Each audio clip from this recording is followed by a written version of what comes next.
because I simply cannot do it. Hello, hi, my name is Hannah and welcome to part 2 of predicting the Euros football competition using the books that I have read from the countries competing in the Euros. If that sounds convoluted, it is. This is the second part though, so if you've never heard me talk about these books before, spoiler, I'm not going to be giving you much context about what these books are about in this video. If that's going to bother you, go on the link in the description box down below and watch the first part where I talk about all 24 books. We are now into round 16. So we're going to go quite quickly here, gang, because it's currently Friday. I've just finished work and had a shower, as you might be able to tell from the wet hair. The first Euros game kicks off in about 2 hours. I would really like to know my winner and have my bet on before the first kick of the competition, for no real reason except that that would give me dopamine. So that's what I want to do. So we're going to go quite pacey. Recap on what we did in the last video. We went through the 3 rounds, judging the books against narrative, writing, and originality. Now, I thought it might get a little bit samey to stick to those same categories in the knockout rounds, because we're going to go round of 16, winners of the round of 16 get through to the quarterfinals, quarterfinals through to the semis, semis through to the final, and then to a winner. So I need 1, 2, 3, 4 different categories. However, I thought if I tried to pre-assign them, I might unconsciously bias it towards books that I wanted to get through. So what I've done instead, oh shit! What I've done instead is I've got 8 categories here. I wrote these when I was a bit drunk. Can't remember what some of them are. Definitely going to be mad at myself at a few points in this video. But yeah, we're going to pick one of these to work out what the category is for the whole round of 16. So all of the head-to-heads are going to be on the same category. The reason I've got 8 in here though is because if it's a tie, we're going to need an extra time category. So in football match, in the knockout phases, if you're stuck on a draw in normal time, you add extra time. Then penalties. Hopefully we won't need penalties because I actually haven't thought about what I will do in that scenario. So there will be no penalties. I'm manifesting. So the sort of categories we've got in here are things like most unputdownable, most emotional, other. I can't even, oh my god, I can't remember. Let's just see, shall we? Right, round of 16. I'm going to do with the graphics what I did in the first video, so the books and everything are going to appear on the screen as I talk about them. And here we go. What should we pick? This one. Please be a good category.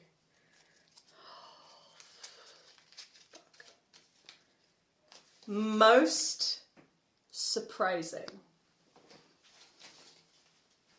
Most surprising. Okay.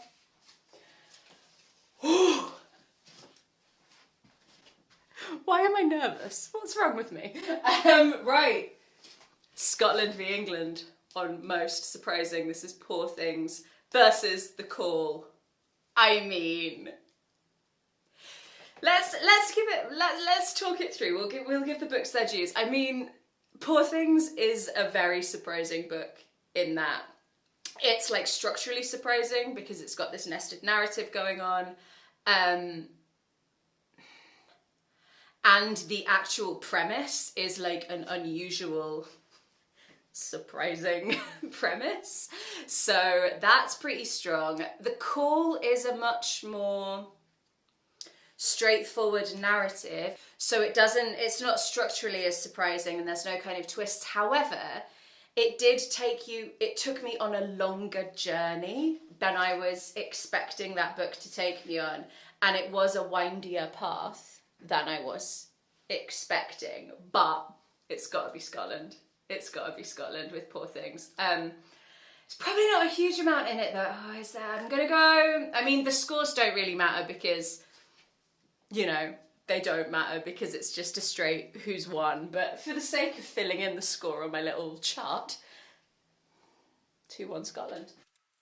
Next we have Hungary, so that's The World Goes On, versus Italy, The Girl at the Door. Most surprising.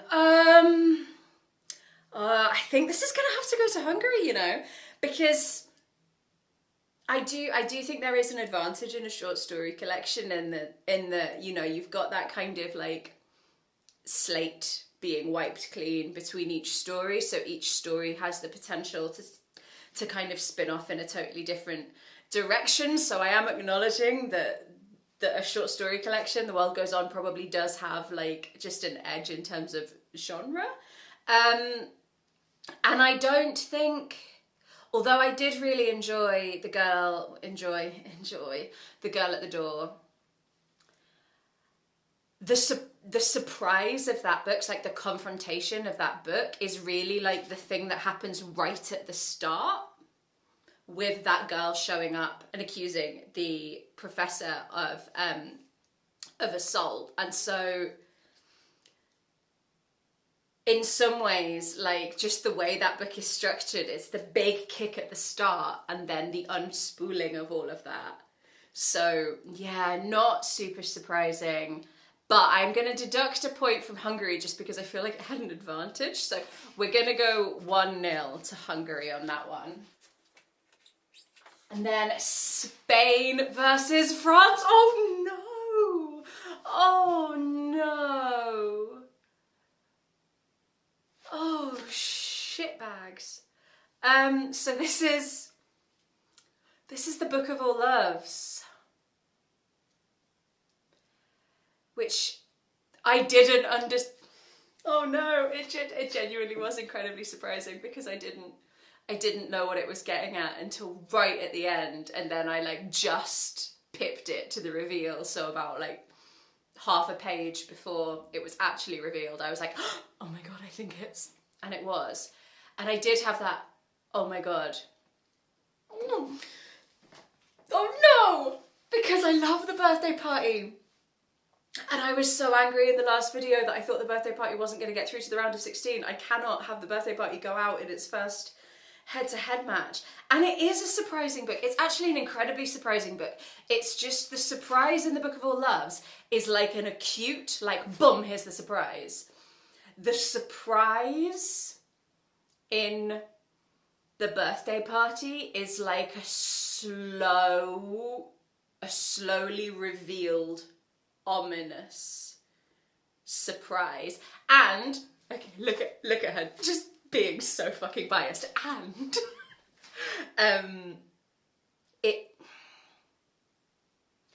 am I being too biased? The thing about The Birthday Party is that it has more surprises in it. There are many more revelations throughout that book than there were in The Book of All Loves. Also, The Book of All Loves had an advantage in that I knew nothing about that book before I started reading it, but I knew a little bit about The Birthday Party in the sense that I knew it started out as this kind of very slow introspective literary thing that became a bit of more of a thriller. So I knew that coming in, and it's not the book's fault that I knew that coming in. And draw, which means we're going to have to go to... We're going to have to pick one of these, just so you know I'm not cheating. Oh.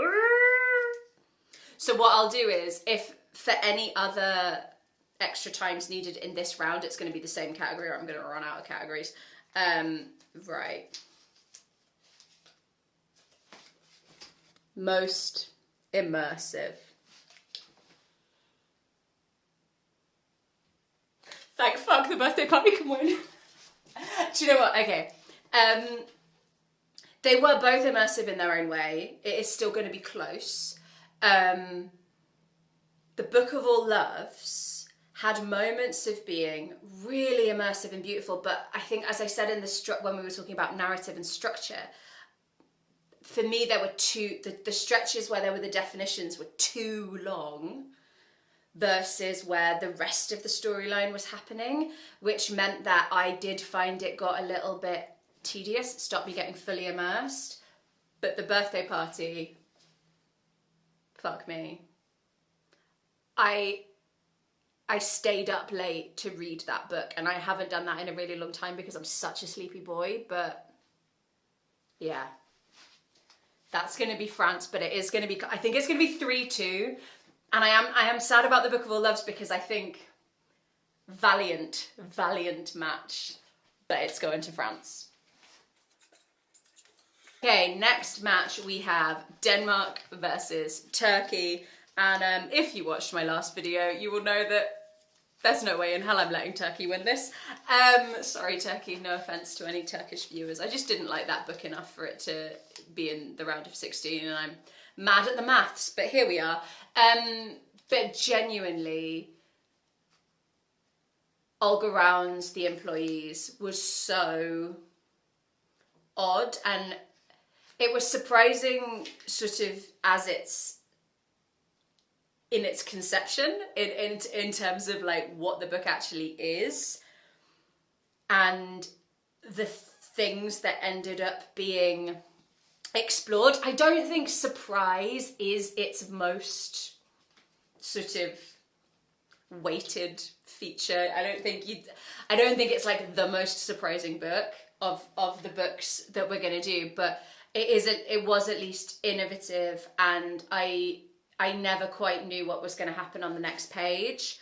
Unfortunately for Turkey, I did find At the Breakfast Table really quite expositional, and although I wasn't 100% able to guess the twists, I wasn't ever fully surprised by them either, because I found I didn't engage brilliantly in the whole book as a whole piece. So when a character did something that might have been interpreted as surprising, I had such an unclear grasp on who that character was that it didn't feel surprising to me, although I can understand that technically it was probably a surprising thing that happened, and it didn't feel surprising because I felt like I didn't really know the people because I'd just been told who they were as opposed to really understanding who they were. So that is Denmark. That is Denmark through. Oh no! So, and what will we score that? 2-0? 2-0. So we've got Czechia and Switzerland now. So that is the Book of All... No, that is the Engineer of Human Souls. The Czechia versus Homo Faber. For Switzerland. Now... neither of these books was... Well... I found the ultimate resting place of the narrative in both of these books a little bit disappointing. But in both of the books, there were surprising events that happened throughout the course of them. So they're quite evenly matched, although I think that Homo Faber went on more of a journey in terms of the book evolved over time, that meant that the things that were surprising at the start ended up standing out a little bit more. And there were so many events that happened in The Engineer of Human Souls that for me it just all kind of got lost in a bit of a whatever, and I couldn't tell the difference between half the characters by the end of it. So I think that's going to be a sneak win to Switzerland. 1-0 to Switzerland. Then we have Austria with Beware of Pity versus Nadezhda in the Dark for Ukraine.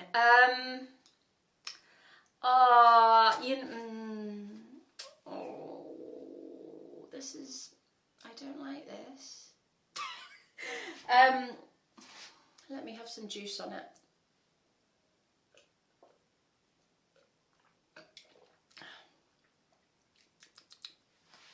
Right.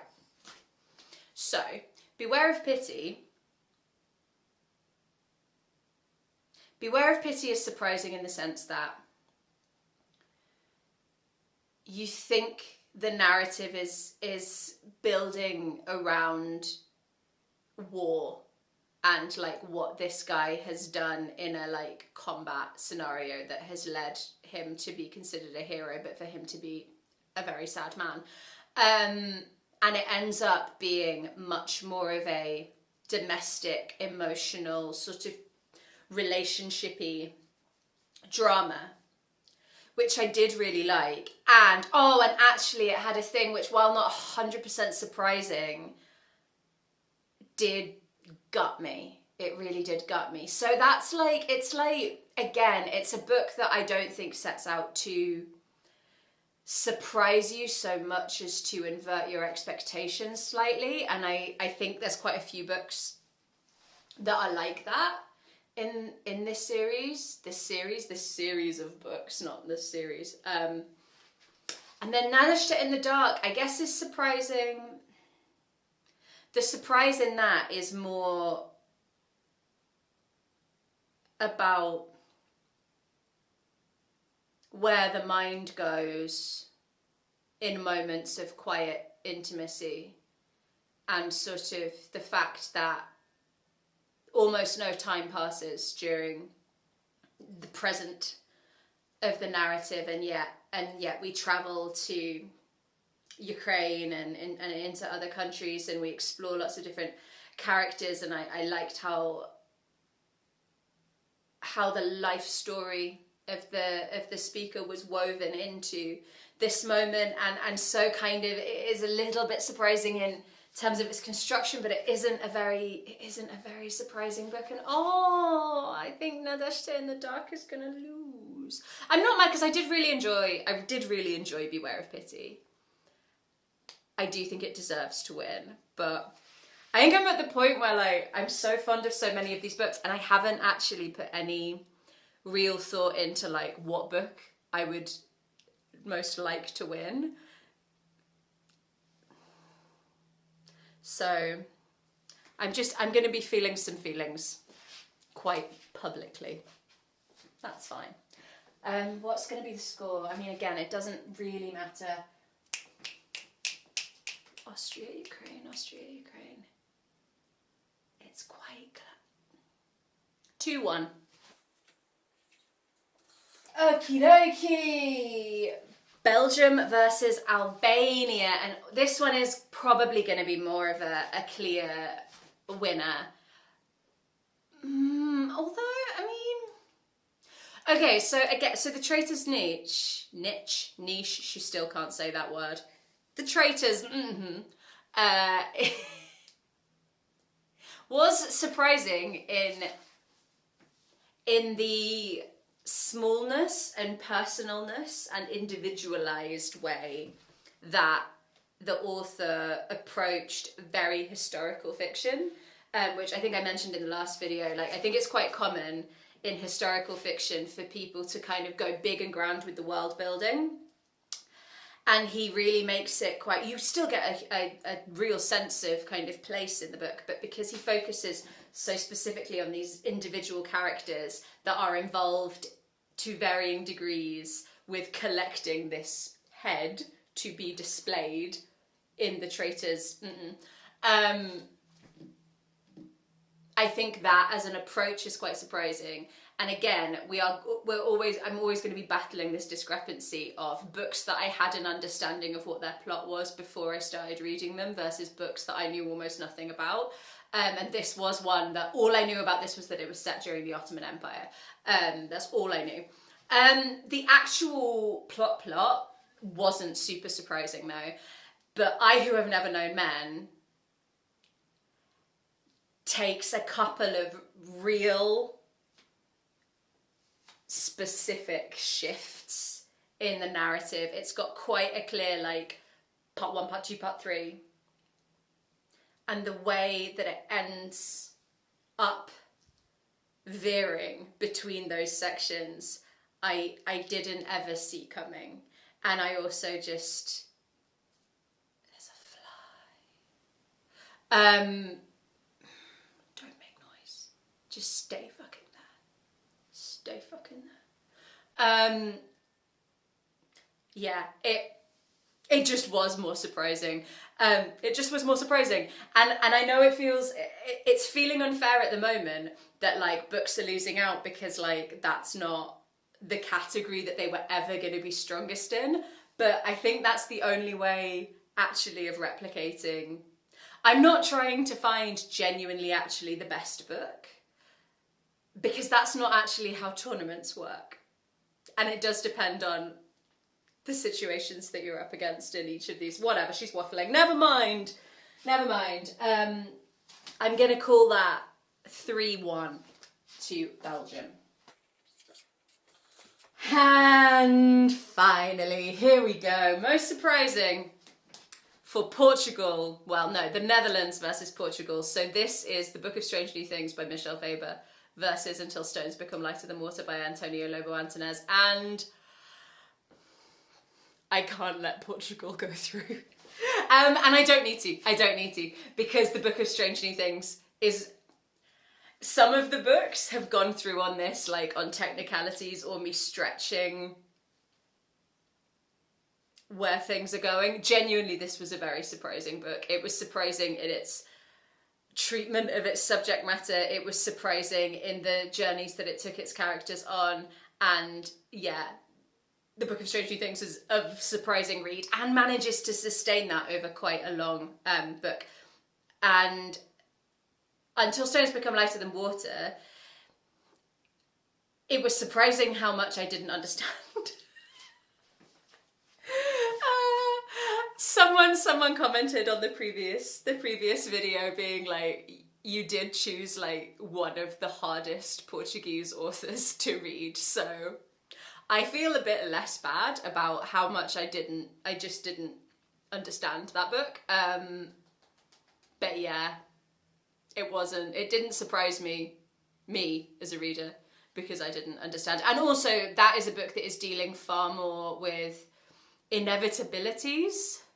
And so just kind of in its nature, it's not very surprising. So we're going 3-0. Which means, let me pull you in a little closer. Heidi, hi, are you going to be too high there? Can you even see? Doesn't really matter. So for the quarterfinals, we've got the winner of match 39, France, versus the winner of match 37, Scotland. Oh shit the bed. It's gonna come down to oh fuck it, we'll deal with that in a minute. Winner of match 41, Switzerland, versus winner of match 42, Austria. Winner of match 43, Belgium. Oh no! Versus winner of match 44, the Netherlands. Winner of match 40, Denmark, versus 38, Hungary. It's serious business time, lads. It is serious business time. You actually shut. I'm about to be stressed. Do this silly little Euros tournament, Han. It'll be so much fun, she said to herself. I'm a dickhead. Right. Let's work out what we're fighting over, and this could just cause so much upset. I hope drunk me hasn't fucked this.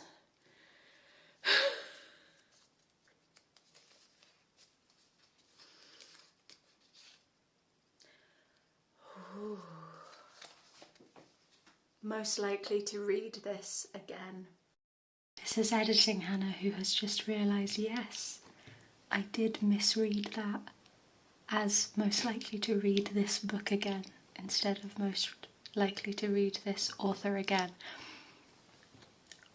what can I say? Reading is hard. I'm not very good at it.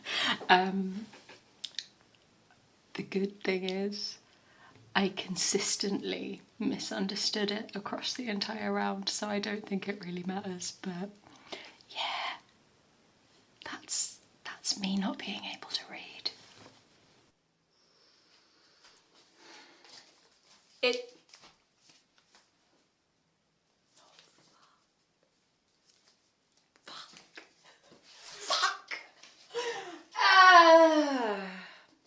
Let's do the first match, shall we? I think this is going to be the hardest one. I already know it's going to be a draw and we're going to have to go to extra time. So what are we? France's birthday party versus Poor Things. Which one am I most likely to reread? I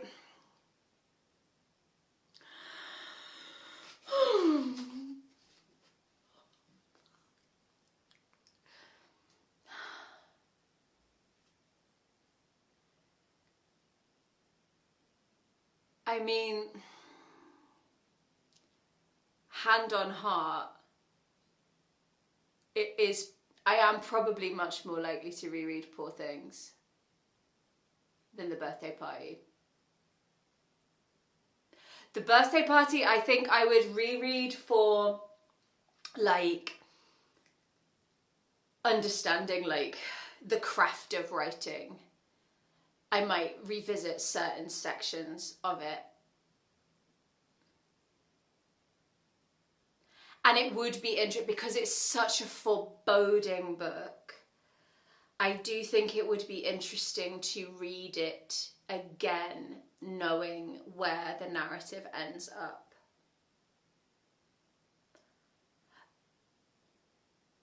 But it was a more challenging read. And I can't pretend that it wasn't. I feel like I'm acting like this is one of my favourite books that I've ever read, and maybe I just need to let it go. Because it isn't one of my favourite books, but it's so impressive. It's so impressive. And it's a real Marmitey book. I remember from when it was on the International Booker how many people just didn't like it and didn't finish it, read like 10 pages and went like tapped out, were like, this is not for me. And I totally understand why. And I think that quality is what might give Poor Things an edge, because Poor Things was just a more of a immersive story. It was more of a story.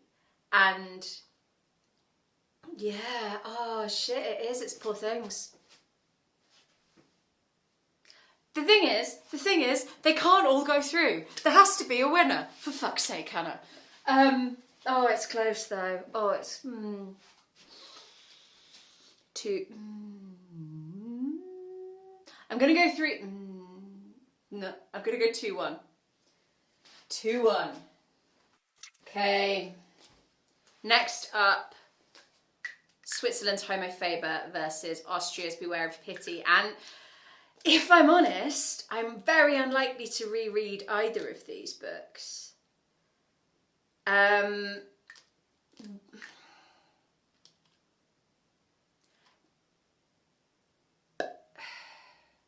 But am I unlikely enough to read both of them that it needs a tie-break of another thing?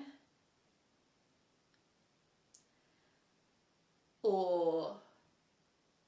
I mean, if I had to pick one of these books to reread, it is very easily Beware of Pity. It's just neither of those things, I'm not likely to read it. So I guess it depends how I interpret the question. But I really didn't like Homo Faber enough for it to get through to the semi-finals, so Beware of Pity. Close, at 1-0, 1-0. Okay. Belgium versus the Netherlands. So, I Who Have Never Known Men versus the Book of Strange New Things. Oh no! Oh, I'm sad. I would reread both of these. I would. Length is a factor here. Because The Book of Strange New Things is a bigger book. It's more of a like, I am far less likely to read a 500 plus page book a second time than I am a book that like is under 300 pages, which I have never known men is. So it does sort of have a bit of an advantage in terms of like the feasibility of it. But even if it didn't, do you know what? It's so close though. I think in a written format, much more likely to reread I Have Never Known Men.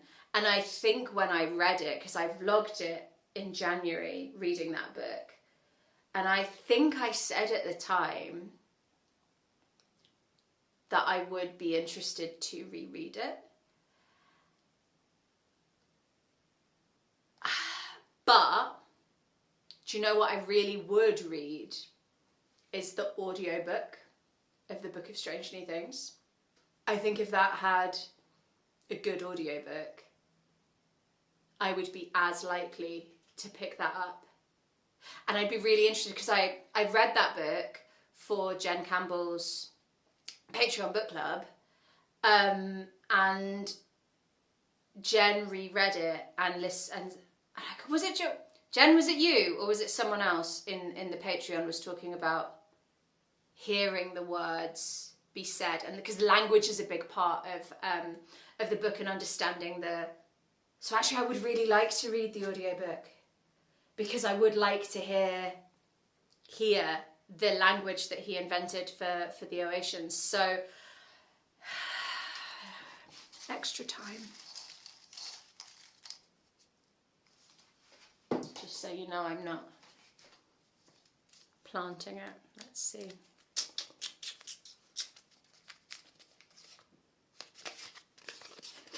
Most gay. That's a drunk one. I Have Known Men is more gay. It is more gay. And I do feel like it's right that Belgium goes through, because I think I interpreted the question to give the Book of Strange New Things a chance.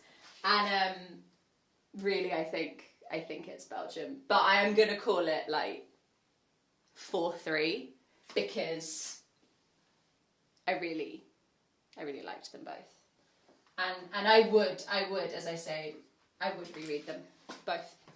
Okay, most likely to reread from Denmark and Hungary, we have The Employees by Olga Ravn and The World Goes On by Laszlo Krasznahorkai. Did I remember his name correctly? I'm going to be really impressed with myself if I've remembered that correctly. I feel like I've missed a syllable. Apologies if I did. This is Denmark. This is Denmark all day. Not only because The Employees was such a short, punchy read, I really would read it again. And I really wouldn't read The World Goes On again. I enjoyed it for what it was. I mean, I wouldn't have even read it for the first time if I'd known it was a short story collection, so there's no way I'm reading it twice. 3-0 to Denmark. So, okay, should we bring you over this side? Is that good? Is that bad? Oh, shitting fuck. Say hi to the babushkas. Okay. This is serious shit, guys. Serious fucking shit. Okay, winner of match 45, Scotland, versus winner of match 46, Austria. I'm okay with that. See, I say I'm okay with that, but it fucking depends on the category, doesn't it? And this is, so this is going to be Belgium versus Denmark. Well. Okay, we're back. We've snacked. I just chatted for like 3 minutes and hadn't even pressed record, so it's going brilliantly. The good news is I hadn't actually done this bit yet. I was just chatting to you about what I'd eaten, but the moment's gone, guys. You'll never know. Please be a good category. Please be a good category. Okay.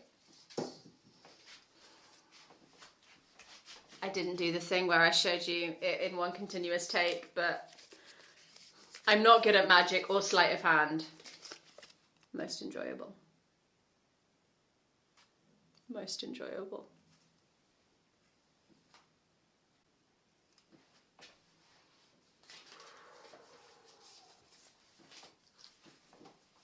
I feel sick. Right, the first bout was pretty easy though. Scotland, Austria, Poor Things to Beware of Pity. Do you know, I enjoyed Beware of Pity. I did enjoy reading it. I am very surprised that it's got through to the semi-finals though. I think it has had quite an easy journey through the tournament. And I'm quite surprised to see it here because I didn't enjoy it like that much. But I did find it an engaging read overall. Poor Things I thought was real enjoyable. It was like funny and acerbic. The plot just kept moving. It was a really immersive book, and yeah, that is Scotland. Oh, fucking Scotland. 3-1. Again, scores don't really matter here, guys, but for the sake of filling in my boxes correctly. 3-1. This is where it gets tricky though. Most enjoyable. So we've got I Who Have Never Known Men versus The Employees. And we are going to have to stretch what we mean by enjoyable. We are going to have to do that.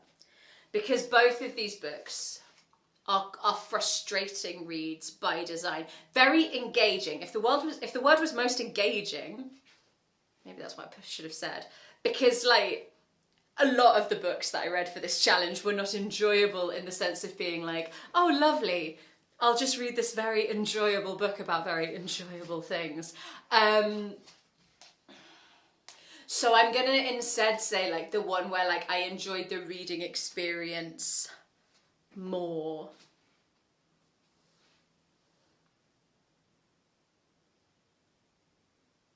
I don't know.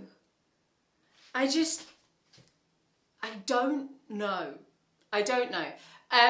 Feel free to pause this video and go and watch my January impatient reading vlog and then my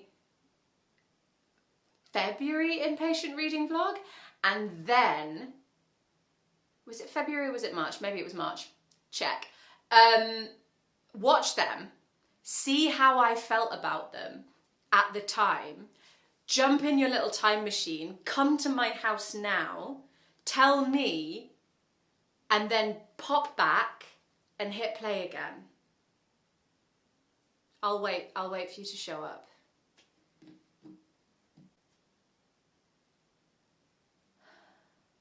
I genuinely don't know.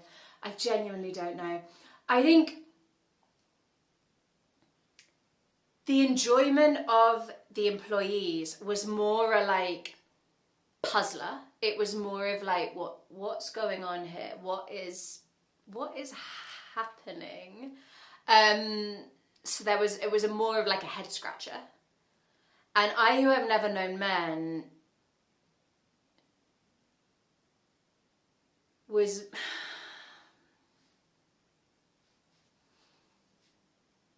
I really liked both of these books. I really enjoyed both these books. Can they both go through? Let's just bend the rules. Fuck it. A 3-way final. No, right. I don't fucking know. Which I think makes it a tie.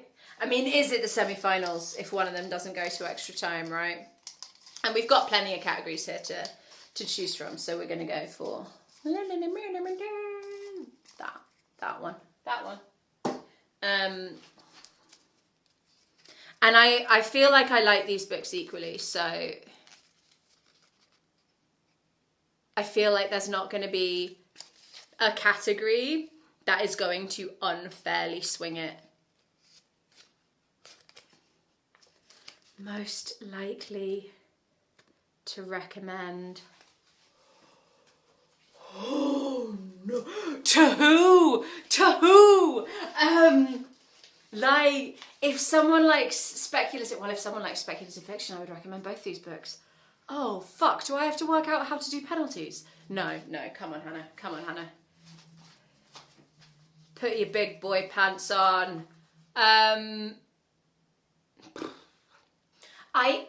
I would be careful about recommending either of these books, if I'm honest, because neither of them are like a straightforward, like, story. But if I had to press one into the hands of someone and say, you really must read this, it's gonna be Belgium. It's gonna be I Who Have Never Known Men.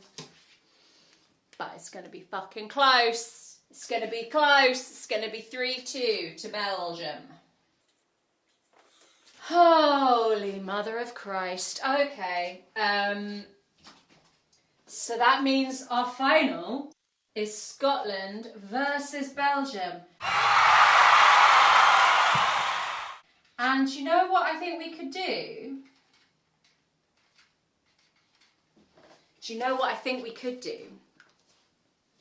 How many have I got left? I've got 4 categories here. Shall we do all 4 of them? And we'll do like 1 points each. And if it ends up at a draw, I just have to fucking pick one of them. Shall we make me do that? Or shall I pick 3? So that it's an odd number? Shall I pick 3? Pick 3? I pick 3 of these. I'll pick 3. I'll just do 3. I'll pick 3 of them. Okay, first one. You surprised to see these 2 in the final? Let me know. I'm surprised I'm not. I'm an idiot. I put most rereadable. That's like the same as most likely to read again, Hannah, isn't it? Well, that makes life easier because that was an accidental duplicate. So we will just do these 3 categories and then we will have a winner. So basically, there's 1 point up for grabs for each of these categories. No drawing, no tying. One of them's got to win.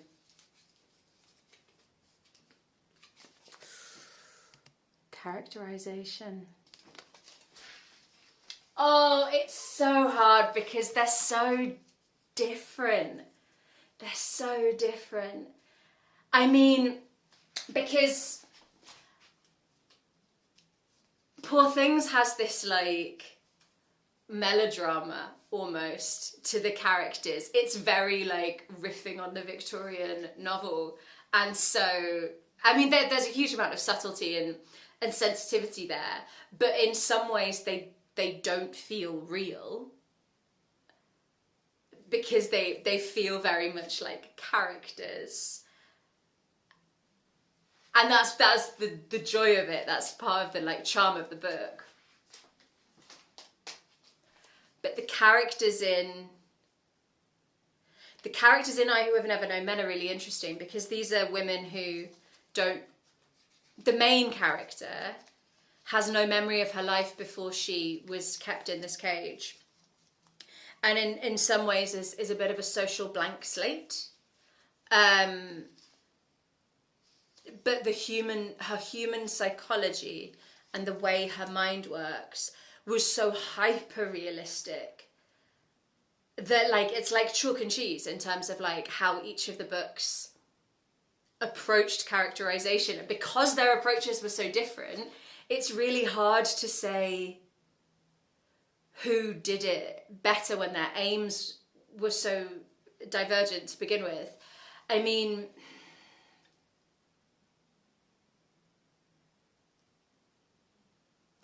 there is what Scotland's got going for it with Poor Things is that there were like multiple characters and layers, and sometimes you hear from one and sometimes you hear from another, and so you got inside the heads of different people. So you got a more varied characterization. You know, you had like a whole cast of characters over here. Or over here. Which way around are we? Over here. Whereas with I Who Have Never Known Men, it was just this one character.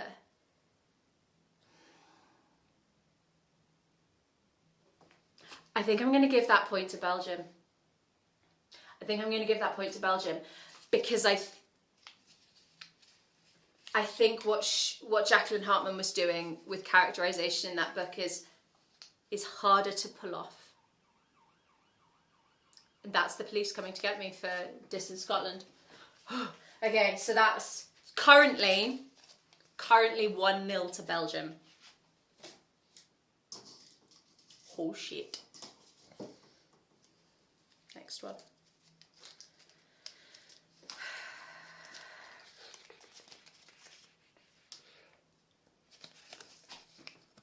Most immaculate vibes.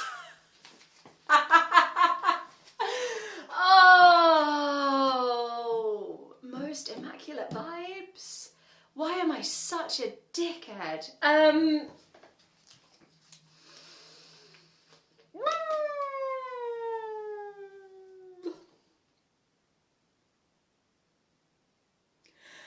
So the atmosphere, the oppressive atmosphere of I Who Have Never Known Men was extraordinarily well built. And it is a much vibesier book than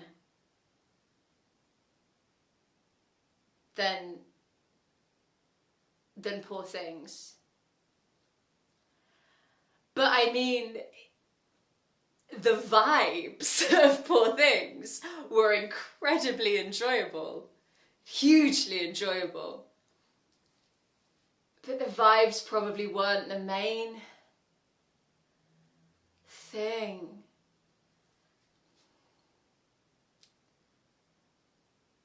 And I'm really torn now. Because if I give it to Belgium, that moots pulling out another one, because they've won.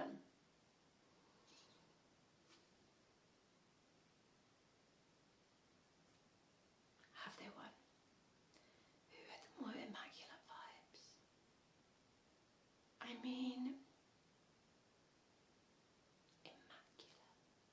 immaculate is probably a word that I would associate more with I Who Have Never Known Men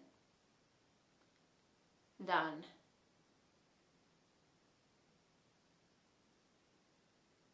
Poor Things. Poor Things doesn't deserve to be 2-0 down though. Ooh. And that, like I said, one of the reasons I would pick Poor Things back up is the vibes.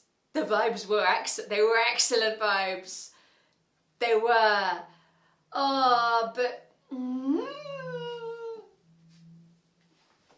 bugger it. Oh. Just so you know, I'm seriously considering editing out the part where I told you in advance that there wouldn't be any drawing in this section, and I would just let them draw and then see what Scotland gets. But that would be a fib, wouldn't it? It would be a lie. It wouldn't be true. Immaculate. Most immaculate vibes.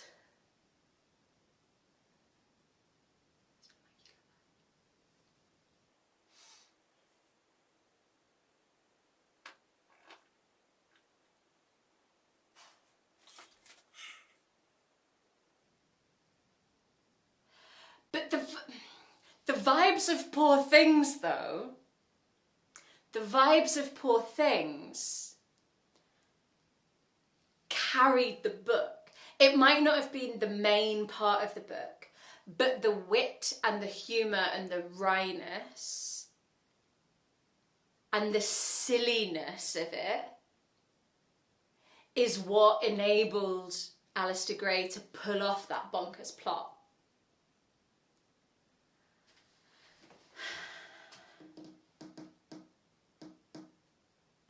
Oh my Christ, oh my Christ, I don't know.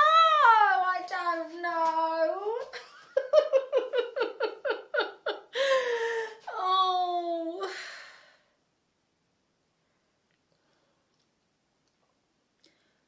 What can we do here? What can we do? Let's brainstorm here, guys. Let's think. If I cannot pick between these two books on this category, what does that mean? Because I could give each of them one, even though I said that I wasn't going to do that, but fuck it, I make the rules here. We could give them, so that would be 2-1 to Belgium, which means that there is potential for Scotland to make it a draw in the next round. What will happen if it becomes a draw? Do I refold all of the other categories and redraw a tie break? Because I simply cannot do it. Yeah, we're doing that. It's 2-1 Belgium. It's 2-1 Belgium. This was the last one left in the pot. If it ends up at a draw, I will put all of the previous ones back in. And we'll just keep going until I can make a fucking decision.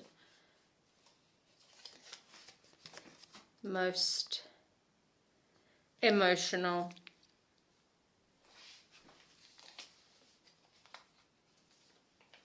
Me.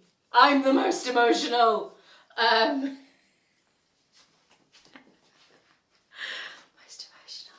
It's fitting that that's potentially the last category to end this 6-month reading journey on. I Who Have Never Known Men was more emotional. It just was. And there's no, like, Poor Things has emotion and layers, and absolutely, but the gut punch emotionalness of the book is I Who Have Never Known Men. It is I Who Have Never Known Men. It's I Who Have Never Known Men, and they win 3-1. They win 3-1. And I'm actually quite pleased that was quite an easy win in the end, because I really couldn't be asked to fold up those little bits of paper again. That isn't the reason. That isn't the reason that I've given it to Belgium. Genuinely, I do think it was the most emotional book. So there we have it, with a 3-1 win. Belgium. Let's take a sec, guys. Let's take a sec. Am I surprised? Am I surprised that Belgium has won? I'm not. I'm not unsurprised. But like I said, I didn't want to kind of get tunnel vision with it. So I hadn't really let myself think too much about what I thought was going to win. It was definitely in the kind of like leading pack of books, with Poor Things, with The Employees, with The Book of Strange New Things, with The Birthday Party. It was definitely in that like chunk of books where I thought that they might. But it's been an interesting journey. Not me nearly spelling Belgium wrong. It has, so there we have it. Belgium is the winner. I am off to put on a bet on Belgium, and that's not, I mean, it's not a terrible bet. Like, if I got Belgium in a sweepstake, I wouldn't be, I mean, it's no France, it's no Spain, but I wouldn't be devastated. So yeah, let's put a little cheeky bet. I mean, we're not betting loads of money here, guys. We're talking £1 on Belgium to win. And if you've been here with me for this whole journey, Thanks so much, man. I really appreciate it. So many of you have been so kind about the first part of this. I was a bit worried uploading it that no one would watch it or enjoy it. So like the fact that the few of you who have watched and engaged with it seem to have really liked it, like thank you so much. I hope this has continued that journey well for you. If you want more Euros content, I will carry on. Follow me on Instagram. I'm at Hannah Lost the Plot over on Instagram. I can't guarantee that I'm going to do this for every match, but probably what I'm going to do on my stories over there for the duration of the competition is just pop on my stories every now and then to see how the actual scores compare to my actual scores, and I will be following Belgium with particular enjoyment. And yeah, so you can come hang out with me. Come hang out with me over there if you would like to. Please do let me know what would have won for you if you've read any of these books, if you've been reading along with the challenge and you've been doing it. I know a couple of people in the comments said that they hadn't worked theirs out yet. And yeah, Belgium. Bloody Belgium, eh? Cracking. See you later.